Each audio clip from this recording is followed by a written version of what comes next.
Buenas tardes a todos. Vamos a dar inicio a nuestro vivo. Espero que estén todos bien.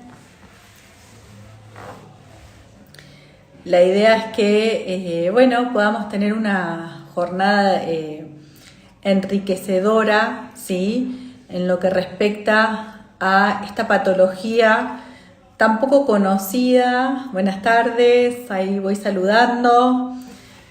Tan poco conocida, pero cada vez más conocida, que es el diagnóstico de lo que es apraxia del habla en la infancia. Sí, perdón que me retrasé un poquito, pero había mucho tráfico. Así que bueno, la idea es empezar, ¿sí? Y que, poder darles la mayor cantidad de información posible. Vamos a estar viendo en el día de hoy un poco, cuál es la definición de apraxia, ¿sí? Qué tipos de apraxia hay, ¿no? Pero lo más importante es que arranquemos preguntándonos un poco cuáles son las causas de lo que llamamos ausencia del lenguaje oral, ¿no? Y dentro de lo que es ausencia del lenguaje, lo que vamos a ver es que cuando vemos un niño que no habla, ¿sí? Que no logra la oralidad, que no se puede expresar a través de lo que es el lenguaje oral, lo primero que vamos a hacer, ¿sí? Es una evaluación, como llamamos evaluación neurolingüística y neurocognitiva. ¿Por qué? Porque lo que queremos ver primero, ¿sí? Son cómo están las áreas, todas las áreas que impactan en el desarrollo del habla. Entonces, lo que vamos a tratar de trabajar en un principio es, ver cómo está la parte del lenguaje receptivo, cómo está la comprensión auditiva, ¿sí? Y los distintos subsistemas que impactan en lo que es la comprensión. Nosotros, dentro de lo que son los programas intensivos, lo que hacemos es hablar primero de comprensión para que después pueda haber expresión, ¿sí? Y dentro de lo que es la expresión tenemos lo que es el lenguaje verbal y también lo que es el habla. Entonces, vamos a ver que hay muchos niños que se comunican o que tienen lenguaje expresivo, pero que aún no hablan, ¿no? Entonces, dijimos, ¿cuáles son las causas de ausencia del lenguaje oral? Bien, lo primero que vamos a ver es cómo está la comprensión del lenguaje, el lenguaje receptivo, cómo está la comprensión auditiva, cómo está el sistema de SPAN, de memoria auditivo secuencial. Después vamos a evaluar, ¿sí? Lo que es la parte motora, si hay alguna lesión en algún área del cerebro que esté impactando, ¿sí? en la parte motora del habla. Sabemos que el cerebro tiene distintos hemisferios y distintas áreas, y por ejemplo está el área de Broca, que es la parte frontal del cerebro que se encarga de la parte motora, ¿no? Por ejemplo, entonces vamos a ver si hay algún trastorno motor de origen neurológico, si hay alguna lesión que esté impactando en lo que es el desarrollo del habla. Vamos a chequear todo lo que es auditivo, todo lo que es el déficit auditivo, porque sabemos que si un niño no recibe el sonido, después tampoco lo puede expresar. Entonces vamos a evaluar todo lo que es la parte auditiva, ¿sí? Y también la parte de interacción social, si hay limitados intereses, ¿sí? Si hay poca intencionalidad comunicativa. Pero muchas veces vamos a ver que hay niños donde hay distintas patologías que se correlacionan. Entonces, cuando vemos si un niño que no habla, no solo nos vamos a focalizar en el habla, sino que primero vamos a tratar de hacer una evaluación global del desarrollo, en donde vamos a evaluar la parte de comprensión auditiva, ¿sí? La parte motora, ¿sí?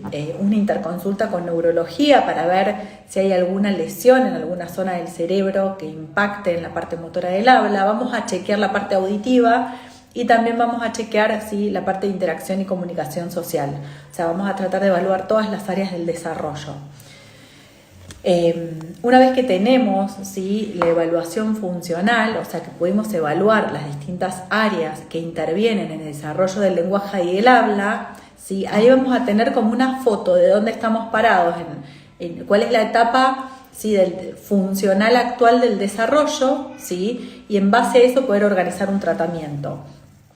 Entonces, cuando hablamos de apraxia, ¿sí? Y esta patología específica que vamos a hablar hoy, que es bastante nueva, pero no tanto, cada vez hay más difusión, vamos a ver que la terminología, ¿sí?, de apraxia es fundamental primero entender el concepto, porque cuando hablamos de apraxia, a es ausencia y praxia, ¿sí?, tiene que ver con el movimiento, con un movimiento volitivo, con una intencionalidad. Entonces, cuando hablamos de apraxia, vamos a hablar de ausencia del lenguaje verbal, ¿sí?, pero vamos a ver que hay distintos tipos de apraxia. Para poder comprender qué es esto, lo primero que vamos a hacer es pensar si en una desconexión, o sea, la apraxia, cuando un niño solo tiene un diagnóstico de apraxia del habla, vamos a ver que estos niños tienen muy buena comprensión del lenguaje, tienen muy buena intencionalidad comunicativa, pero tienen un montón de conductas, ¿sí?, de evitación, de contacto visual, relacionadas especialmente con lo que es la demanda verbal. Cuando le pido que diga algo o cuando le hablo una pregunta, ¿sí?, tienen todas estas conductas de evitación. Por eso muchas veces hay muchos niños con el diagnóstico de apraxia del habla, ¿sí?, o con una apraxia severa del habla o apraxia del habla y otros tipos de apraxia que terminan, ¿sí?, siendo diagnosticados con autismo. ¿Por qué? Porque al no poder responder, al no poder comunicarse, termino teniendo ausencia de contacto visual, termino aislándome y teniendo un montón de otras conductas que se solapan con el diagnóstico de trastorno del espectro autista. ¿Quién puede dar este diagnóstico? Una logopeda, una fonoaudióloga especializada en esta patología. Como les decía, praxis viene viene del griego y significa acción o movimiento, ¿sí? Praxis es un proceso neurológico que nos permite organizar, planear y ejecutar una acción. Entonces, si yo tengo apraxia, ¿sí?, lo que no puedo es organizar, planear y ejecutar movimientos para. Cuando hablamos de apraxia del habla, lo que vamos a ver es que es la imposibilidad, ¿sí?, de organizar, de realizar movimientos organizados y secuenciados, ¿sí?, planear estos movimientos y ejecutarlos para lo que es el habla. Por ejemplo, hay muchos niños que dicen ma, ¿no?, o mamá, o dicen papá, dicen te por tete, pero por ejemplo dicen mamá o dicen ma y dicen te, pero no pueden decir mate. O sea, puedo hacer movimientos aislados para producir sílabas, pero no puedo juntar esas sílabas, o sea, no puedo organizar y secuenciar esos movimientos para ¿qué? Para decir palabras. Entonces, mi repertorio de habla es muy limitado. En realidad, cuando hay una apraxia del habla, por lo general hay imposibilidad, ¿sí?, de producción de habla. Cuando el niño habla, sí, pero es muy limitado el repertorio, ¿no?, hablamos de dispraxia verbal.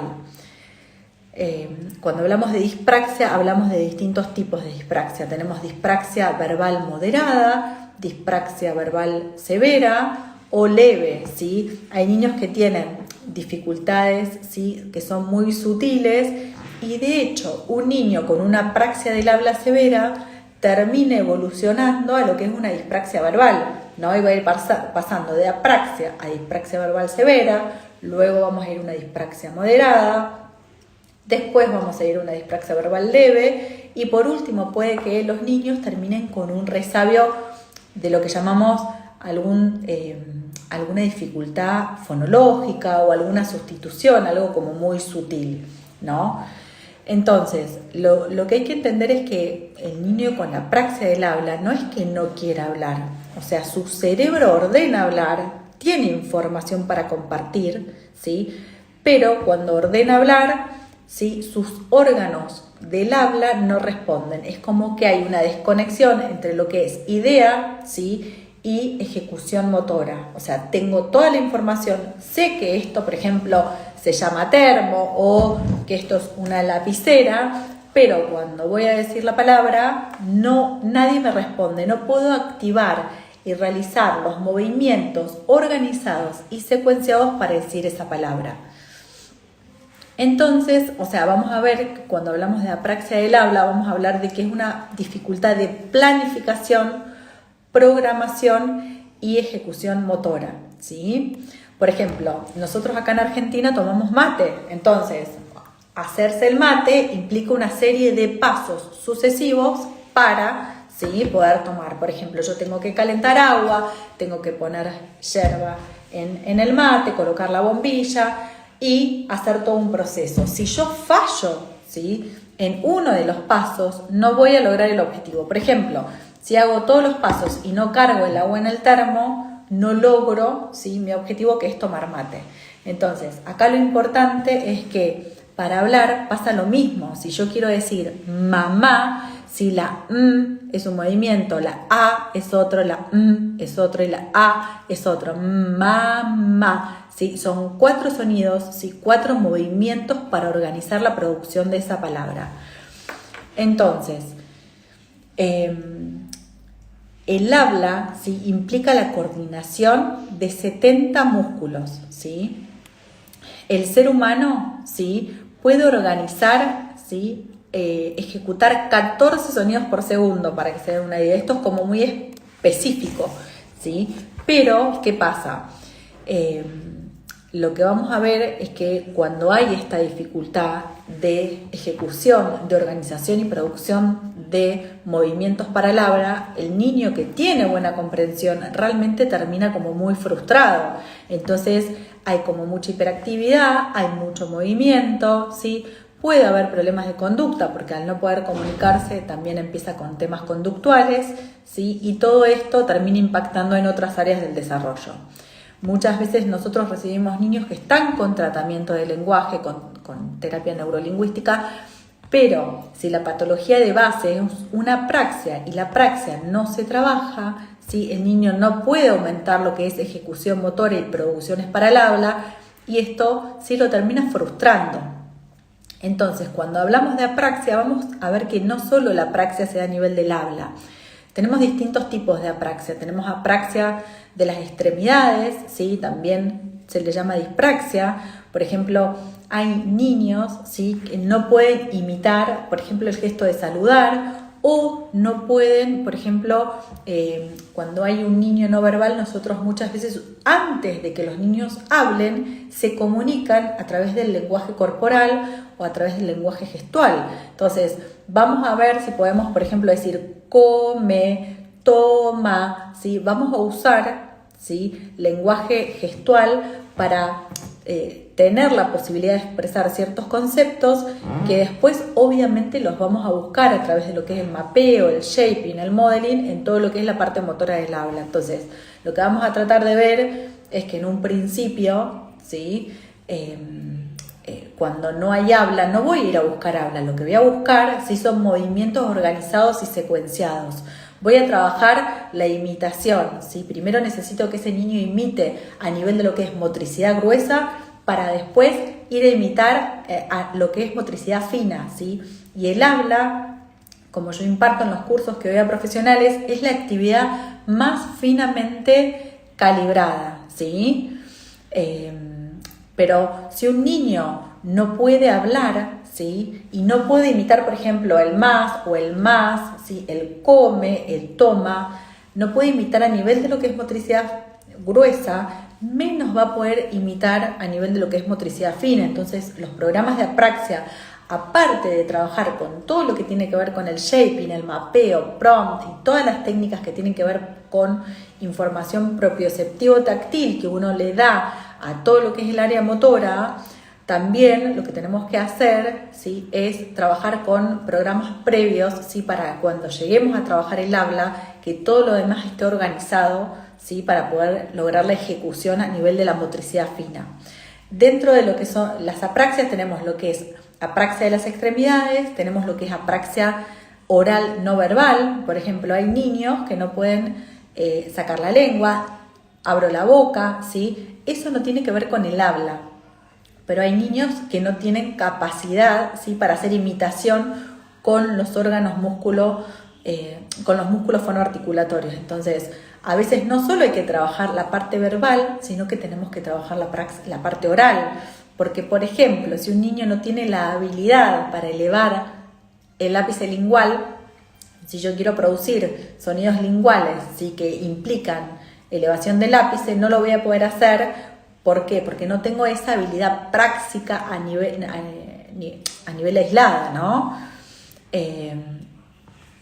Entonces, tenemos que ver apraxia oral no verbal, que se refiere a la incapacidad de poder coordinar y ejecutar movimientos con los órganos fonoarticulatorios, y apraxia verbal, que se refiere a la incapacidad de coordinar, ¿sí?, y secuenciar los sonidos necesarios para el habla demanda, ¿sí? Ahora, una vez que terminemos de contar un poquito, respondemos preguntas.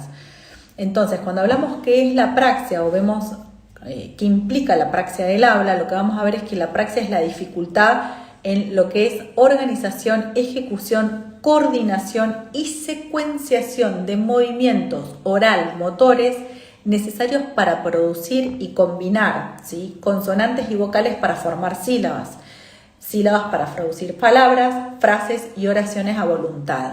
¿Por qué a voluntad? Porque muchas veces, como el niño va a buscar esa información a su cerebro y su cerebro no le responde, ¿sí?, termina haciendo tanteos. Vamos a ver que hay muchos tanteos. Vamos a ver que la lengua hace como un surfing de la lengua, donde la lengua hace movimientos para buscar esa información, pero ¿sí?, es como que nadie le responde. Entonces, ahí es donde viene la frustración, porque hay intención, hay ganas de comunicar, lo que falta es agilidad en todo lo que es organización, secuenciación y ejecución motora. Y muchas veces lo que vamos a hacer es, vamos a escuchar que estos niños lo que hacen es, por momentos dicen una palabra perfecta, pero si le pedimos que la vuelvan a decir, no la pueden repetir. O por ahí los papás refieren que no, mientras estoy jugando, escuché 1 o 2 veces, escuché esta palabra, pero después cuando le digo, no la puedo volver a repetir. No la puedo volver a repetir, no porque no quiere, sino es que no puede. Es que cuando envía el comando, la orden a sus órganos fonoarticulatorios para lo que es producción, nadie le responde, ¿sí? Entonces, lo que ocurre en la apraxia es que hay como una disociación entre lo que es la idea, ¿sí?, la información que tengo a nivel cognitivo, y lo que es la ejecución motora. El niño comprende el concepto, tiene la idea y sabe lo que quiere decir, pero carece del control de la acción, ¿sí?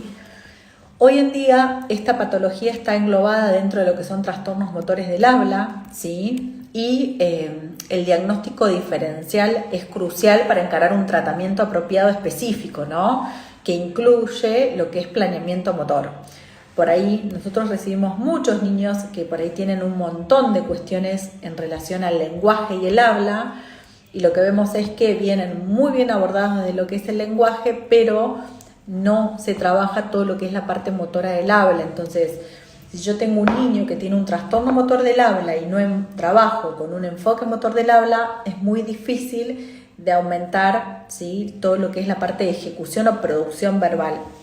Por ahí van a lograr aumentar la cantidad de vocabulario, la cantidad de información a nivel cognitivo-lingüístico, pero ¿sí?, no a nivel de lo que es ejecución motora.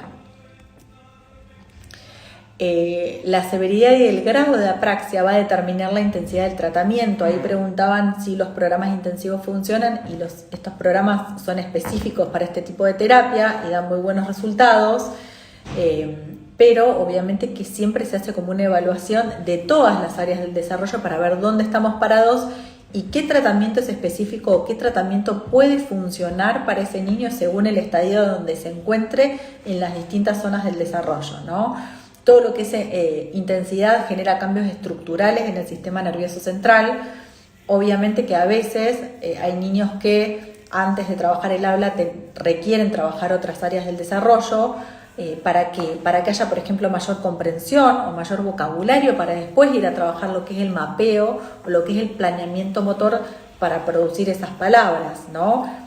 Por eso arranqué diciendo que primero comprendo el mundo, primero conozco el mundo y después lo puedo expresar, ¿sí? Dentro de lo que son referentes en lo que es la apraxia, tenemos a David Hammer y Jelle Velleman, que son 2 norteamericanos que se especializan en esta patología, que hablan de que el diagnóstico debe darse con extremo cuidado. ¿Por qué? Porque la lentificación en dar este tipo de tratamiento implica el no acceso a la oralidad, ¿no? Uno puede ver características de apraxia y de dispraxia en niños de 1 año y medio, 2 años, ¿sí? A los 2 años uno ve muchas características de esta patología y por lo tanto puede iniciar un abordaje en esta patología. Lo más común es que arranquen con un tratamiento fonoaudiológico más convencional, más tradicional, que aumenten en, como les decía, todo lo que es comprensión del habla y que debido a la falta de oralidad hagan otra interconsulta por esta dificultad específica. O sea, ven avances, muchas veces son los papás los que refieren a evolución en distintas áreas del lenguaje, pero como que el habla no evoluciona en paralelo. Y tiene que ver con qué, con que esta patología requiere un tratamiento que es muy específico y dentro de lo que es, por lo menos acá en Argentina, en Chile y en otros países en los que he trabajado, en Paraguay, en Ecuador, en otros países donde he trabajado, no hay abordajes específicos existentes, ¿sí? Para esta patología. Acá me preguntan cuál es el pronóstico de esta enfermedad. Esto es una afectación, ¿sí?, neurológica, pero que no hay una lesión en corteza, por lo tanto, los niños con esta patología, con un buen tratamiento, nosotros decimos el tratamiento en lo que es apraxia y dispraxia verbal lleva aproximadamente 2 años. Un niño con una apraxia severa puede en 6 meses estar hablando en frases. Ahora, hay que ver, como les digo, todas las áreas del desarrollo. ¿Por qué? Porque pues, si es una apraxia aislada, ¿sí?, ese es como el pronóstico en lo que es la evolución con el tratamiento específico. Ahora, si hay otras cuestiones de base, hay que abordarlas y ahí es donde uno más o menos, en base al perfil de una evaluación global del desarrollo, puede estipular cuál es el tiempo, ¿sí?, que en el que podemos llegar a lograr la oralidad, ¿no? Cada niño es diferente y requiere abordajes diferentes. Los niños con apraxia del habla, ¿sí?, logran el habla con el tratamiento específico, ¿no? Yo empecé con un chiquito acá en Argentina no verbal y a los 6 meses estaba hablando en frases y tenemos muchos casos en donde en un mismo tratamiento intensivo comienzan a hablar, a usar palabras, a veces cuando tienen sílabas empiezan a usar palabras y frases cortas de 2 palabras. Obviamente que muchas veces hay que hacer una evaluación global para poder determinar, ¿sí?, cuál es el tratamiento específico. Si hay, por ejemplo, en los casos, en los niños que tienen síndrome de Down, nosotros lo que hacemos es todo un programa oromotor previo. ¿Por qué? Porque para hablar, ¿sí?, primero necesito músculos fuertes, músculos ágiles, ¿sí? ¿Para qué? Por ejemplo, si tengo que decir una mamá, ¿no?, y tengo la lengua adelantada o tengo una macroglosia con la lengua entre los dientes, va a ser muy difícil que logre el contacto bilabial para hacer una M, ¿sí? Ahora, si tengo la lengua adelantada y quiero hacer una K, realmente va a ser muy difícil. ¿Por qué? Porque para hacer una K tengo que posteriorizar la lengua, llevar la lengua bien para atrás y hacer fuerza y activar cierta musculatura. Entonces, la ejecución de cada fonema en sí requiere un movimiento específico, pero hablar implica poder juntar todos esos movimientos, coordinar todos esos movimientos para producir una palabra. Entonces, a veces uno tiene que trabajar con un programa oromotor, trabajar todo lo que es la motricidad, ¿sí?, para después ir a trabajar el habla. Primero necesito músculos fuertes, buena motilidad, para después poder secuenciar toda esa motilidad, ¿sí?, para producir una palabra. O sea, no me sirve de nada, ¿sí?, dar un tratamiento, ¿sí?, de mapeo y mapear y sacar palabras, ¿sí?, y después cuando saco las ayudas o todo lo que es apoyo proprioceptivo táctil, no tener a nadie, ¿sí?, o sea, que me ayude a organizar esos movimientos. Por eso primero tengo que lograr buena motilidad, movimientos organizados y secuenciados para después, ¿sí?, poder producir palabras. Lo que vamos a ver es que los niños que tienen características de apraxia del habla también van a tener muchas veces hay otros síntomas, otros signos neurológicos blandos. Por ejemplo, sincinesias. Las sincinesias son movimientos involuntarios acompañados a movimientos voluntarios. Por ejemplo, cuando va a hablar o va a producir una palabra, hay como movimientos de los labios en paralelo, ¿sí? O vamos a ver cierta torpeza motriz, ¿Por qué? Porque no solo muchas veces impacta todo lo que es el habla, sino que también está comprometida todo lo que es la motricidad en general y la coordinación de la motricidad en general. Entonces son niños que por ahí se les cae todo el tiempo el lápiz o que no se pueden quedar sentados quietos en la silla, ¿sí? Por ahí vamos a ver que hay déficit visoespacial, ¿sí? Dificultad con la motricidad fina, les cuestan los juegos de enhebrados o otros juegos que impactan, ¿sí?, en lo que tiene que ver con habilidades de motricidad fina. ¿Por qué? Porque muchas veces lo que es la praxia del habla está también ligada, ¿sí?, a lo que es la praxia generalizada. Hay apraxia de las extremidades o hay apraxia oral. A veces hasta hay torpeza para lo que es la alimentación, ¿sí? Hay dificultades en lo que es tragar o en lo que es el control de la salivación. Vamos a ver que hay también dificultades en lo que son tareas escolares, bajo rendimiento en juegos, en deporte, en educación física y alteraciones, ¿sí?, del humor y la conducta. Acá preguntan si hay cursos en Costa Rica. Nosotros ahora vamos a dar la primera capacitación del año en lo que es apraxia y dispraxia verbal, ¿sí?, virtual. Después va a haber una capacitación en agosto que va a ser presencial, pero estamos continuamente dando formación tanto presencial como virtual. La próxima es virtual, que va a ser ahora en julio, y que en realidad siempre fue presencial. Post pandemia la pudimos lograr compartir desde lo que es la virtualidad, ¿no? Se da por Zoom.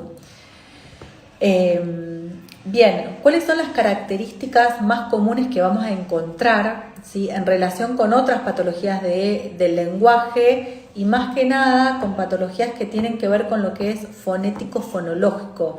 Que lo fonético-fonológico tiene que ver con los fonemas, pero esta subárea es un área del lenguaje, no de lo que es motor y del habla, ¿sí?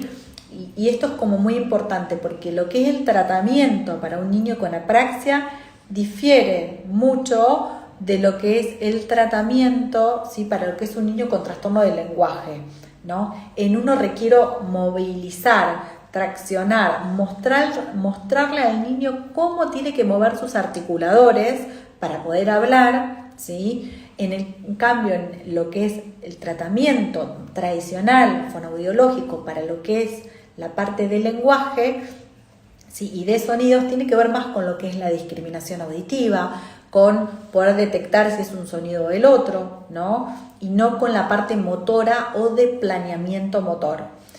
Entonces, lo que vemos muchas veces en los gordos, en primera instancia, que terminan con este diagnóstico, es que de bebé fueron como muy silenciosos, ¿no?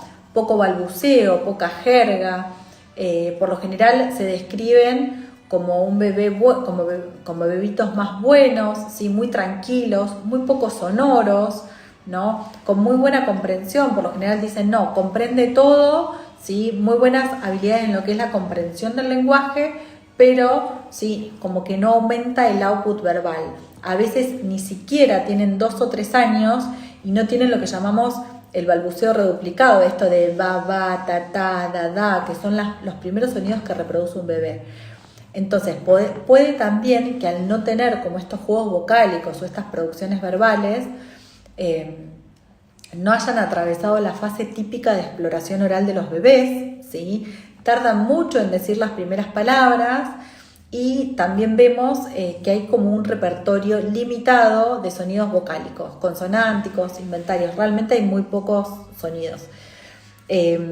Otra característica que también hace la diferenciación con un niño que tiene trastornos del lenguaje es esto de que hay mucha dificultad con las vocales. Los americanos hay 2 categorías muy específicas. Uno que es vowel deviation, que es la desviación de vocales. Al no tener control de su mandíbula y de sus órganos fonoarticulatorios, por lo general todo suena con A, ¿sí?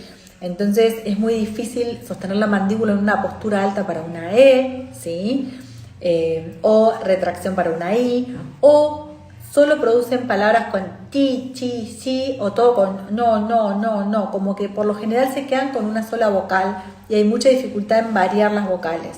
Obviamente que no en todos los casos se da lo mismo, ¿no?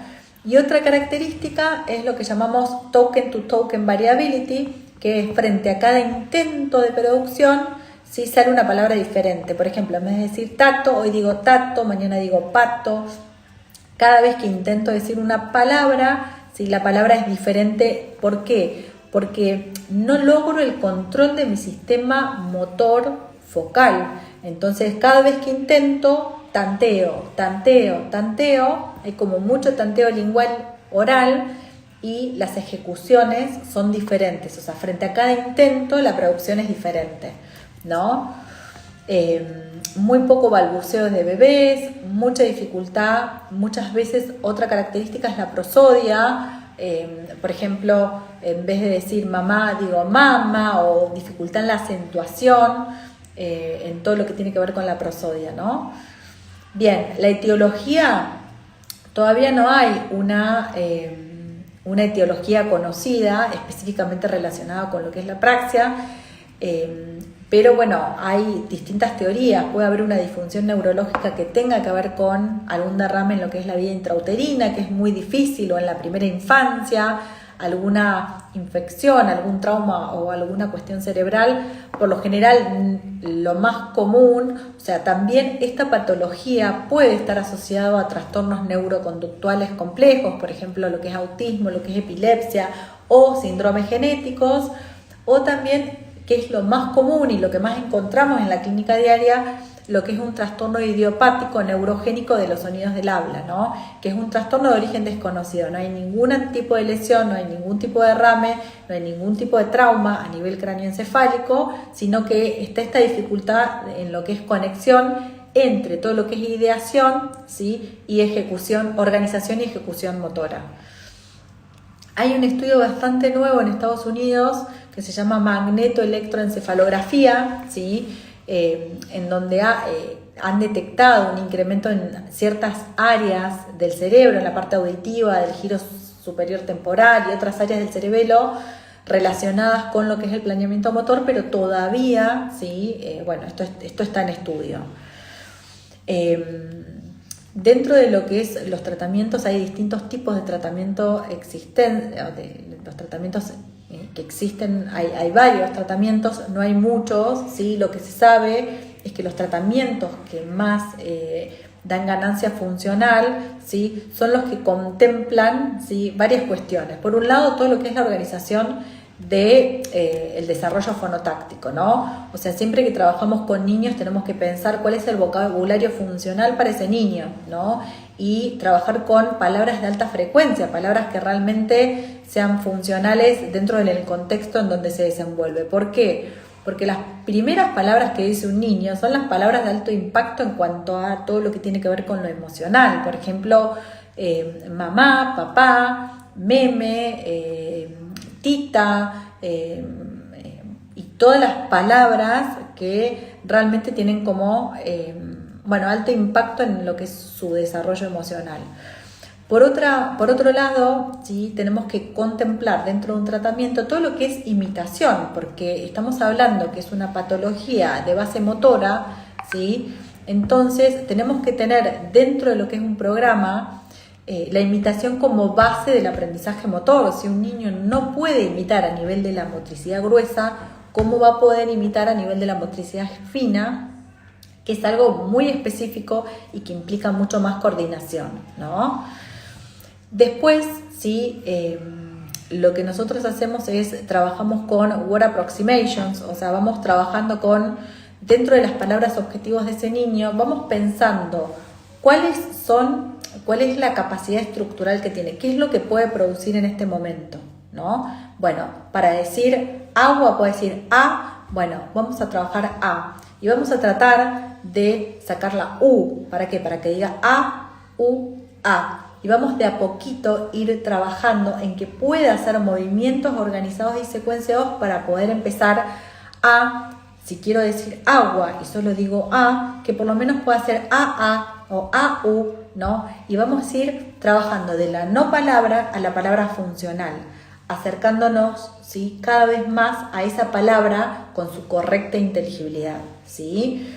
Tenemos que usar dentro de lo que es el tratamiento de la apraxia, la base del tratamiento tiene que ser sobre principios de aprendizaje motor, ¿sí? La apraxia es un trastorno dinámico, por lo tanto tenemos que hacer una evaluación constante y frecuente, ¿sí?, de cómo va viniendo la intervención.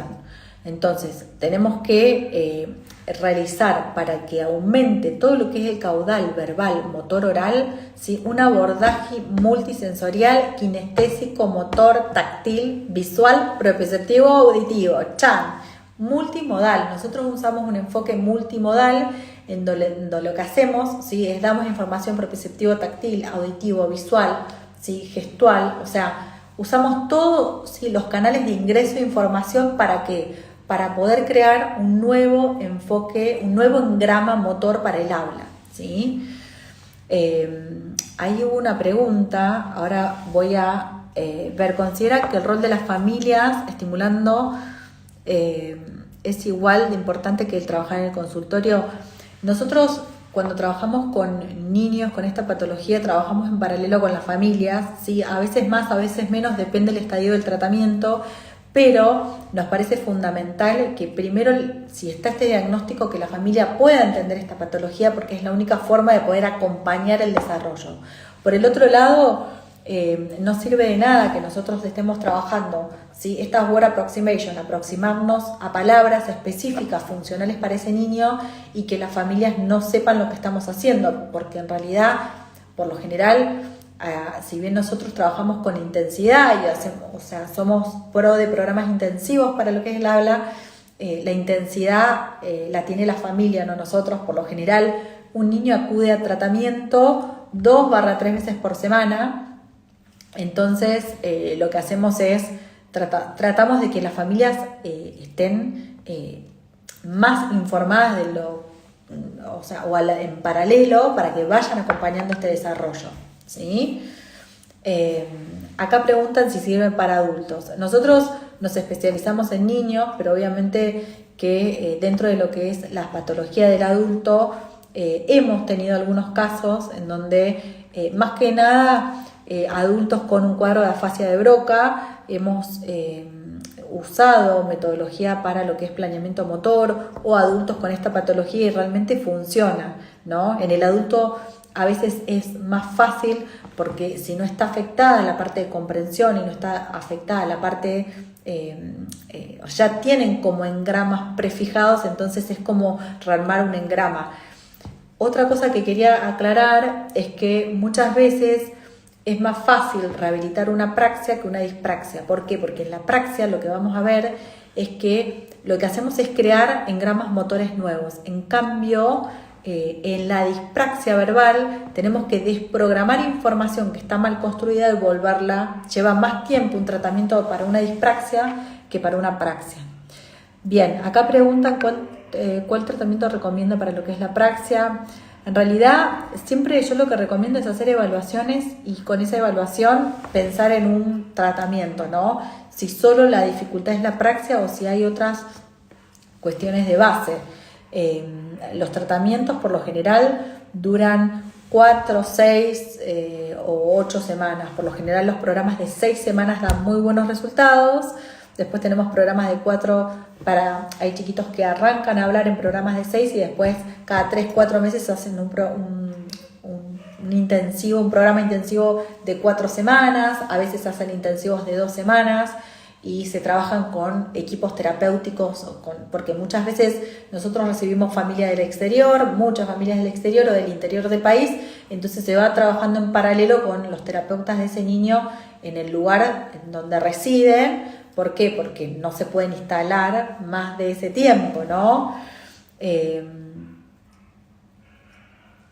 ¿No consideras que trabajándolo desde gente de sinapsis?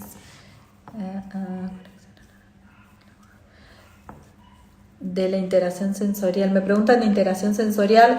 En realidad estos niños tienen dificultades en lo que es la integración sensorial, pero la ideación y lo que es la ejecución motora, ¿sí?, no tiene nada que ver con lo que es la parte de integración sensorial. Estos niños, al tener dificultad en todo lo que es ideación, ¿sí?, y programación y ejecución motora, muchas veces se exponen menos a jugar, a explorar, ¿sí?, tienden a usar muchas veces un mismo juguete, un mismo material. ¿Por qué? Porque un objeto o usar objetos también implica esquemas de acción, ¿sí? Y poder jugar implica secuenciar, ¿sí?, ese objeto en distintas, o relacionar ese objeto con otros para hacer un juego más organizado, y eso también implica ideación, organización y ejecución motora. Entonces, lo que tenemos que ver es, muchas veces los niños con apraxia o dispraxia del habla, que también tienen apraxia de las extremidades,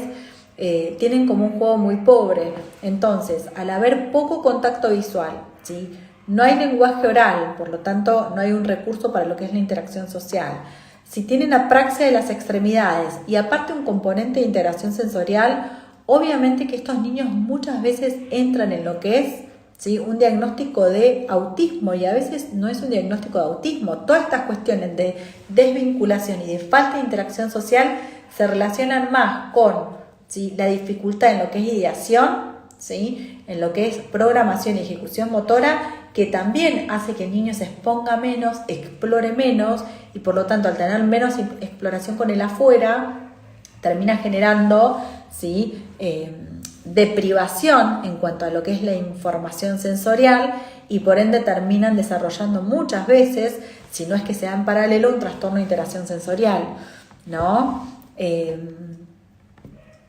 En realidad, sí, nosotros trabajamos con muchos profesionales de otros lugares, de distintos lugares, tanto del interior como del exterior, y tenemos muchas familias también que vienen del interior a trabajar, y del exterior, ¿no? Voy a responder preguntas. Nieto me dice: mi beba tiene 3 años con TEA, hace 5 terapias, pero no tiene todavía lenguaje. Desde septiembre del año pasado tengo miedo que no hable.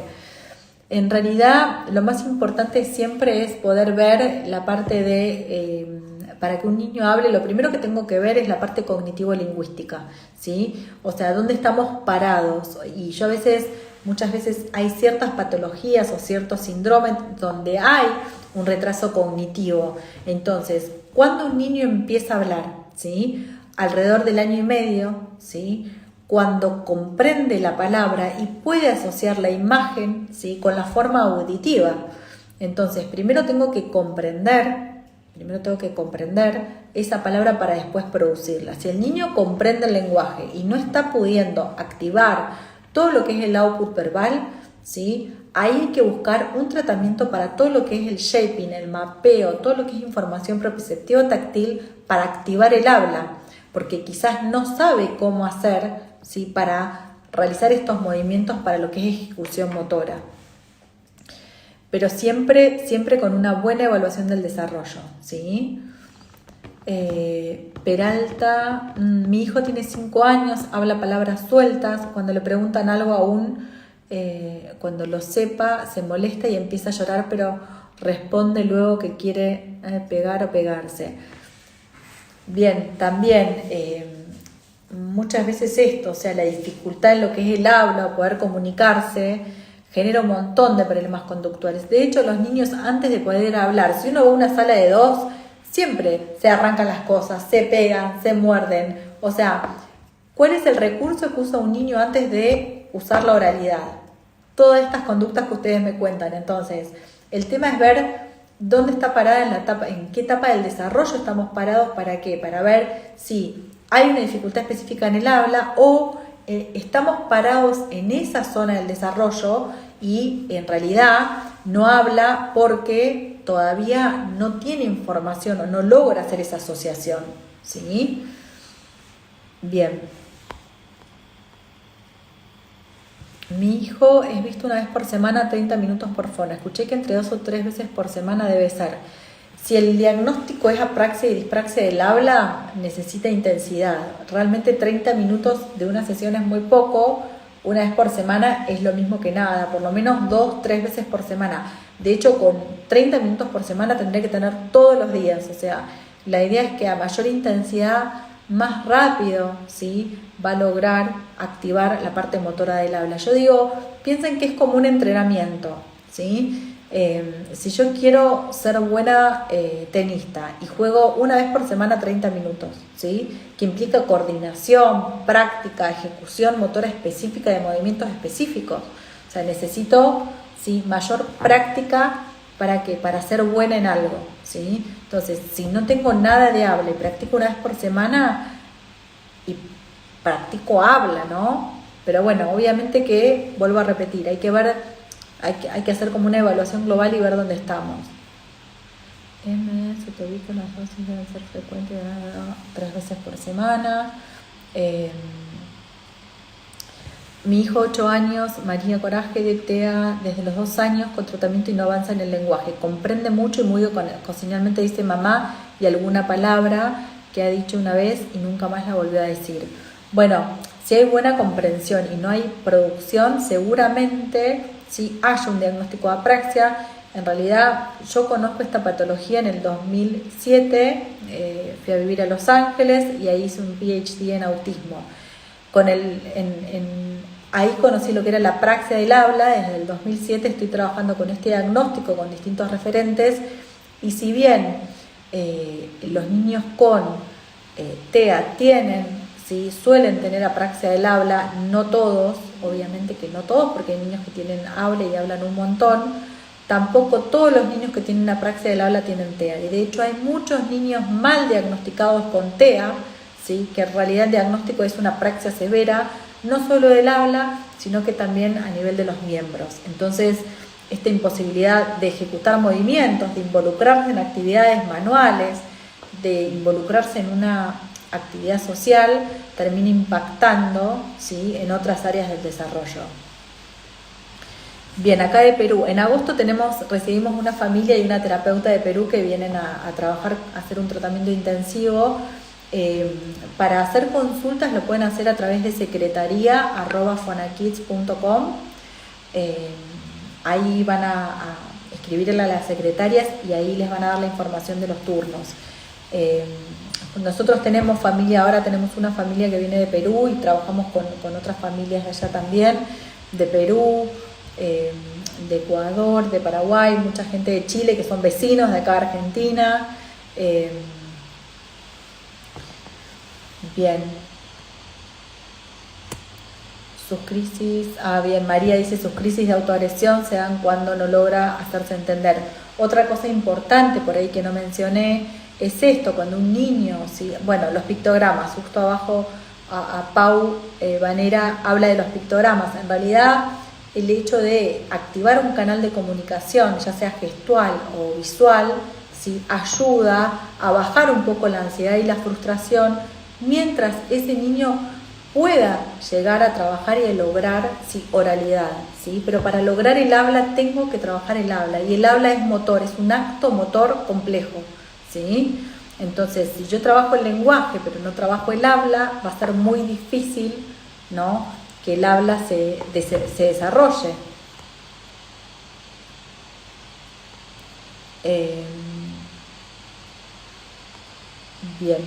Bien. Bueno, nosotros tenemos, si entran al Instagram o a la página, tenemos varios videos dando muchas explicaciones. Hicimos uno hace poquito que no quedó grabado, no sé, que hubo un problema con la aplicación y no quedó grabado, ¿no? Así que bueno, pero estamos en constante formación, tanto con profesionales, con familias. Hacemos un programa también de acompañamiento que es del programa Hanen y Say to Talk, hablando nos entendemos los dos. Muchas veces mientras vamos trabajando con los niños, vamos haciendo esta formación a las familias para que ellos también puedan acompañar estos tratamientos, ¿no? Es fundamental trabajar en equipo, y ustedes, los papás, que son los que están mayor tiempo con ellos, entiendan cómo se desarrolla el habla, cómo acompañar esta patología, ¿sí?, y cómo ayudarlos a lograr la oralidad. Los niños, acá pregunta Pau, mirá, un niño con una apraxia que no hay ningún otro componente, en 6 meses tiene que estar hablando en frases, con un tratamiento específico para apraxia, dando intensidad, no 4 veces por semana, pero obviamente que a veces arrancan con esa intensidad y una vez que logran el habla se va disminuyendo la intensidad. y pasan a la intensidad más común. Uno por lo general, fono lo que decís es 2 veces por semana, pero si hay algo muy severo, a veces no alcanza al principio para lograr crear un engrama motor. Entonces a veces se trabaja con intensidad en el inicio del tratamiento para después ir bajando esa carga horaria, ¿no? Nosotros tenemos varios chiquitos con diagnóstico de TEA no verbales que arrancaron, y muchas veces en algunos intensivos nosotros empezamos con el trabajo más que nada trabajamos mucho con todo lo que es primero la parte de conexión, comunicación y comprensión del lenguaje para después ir a trabajar el habla. Hay otros niños que no, que tienen muy buena comprensión y vamos directamente al foco que es el habla.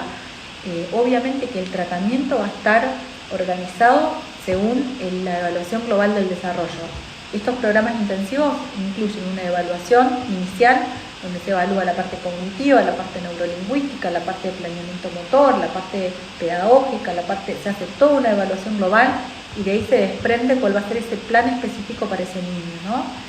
Así que bueno, agradezco a todos este tiempo que se hayan podido conectar para escucharnos.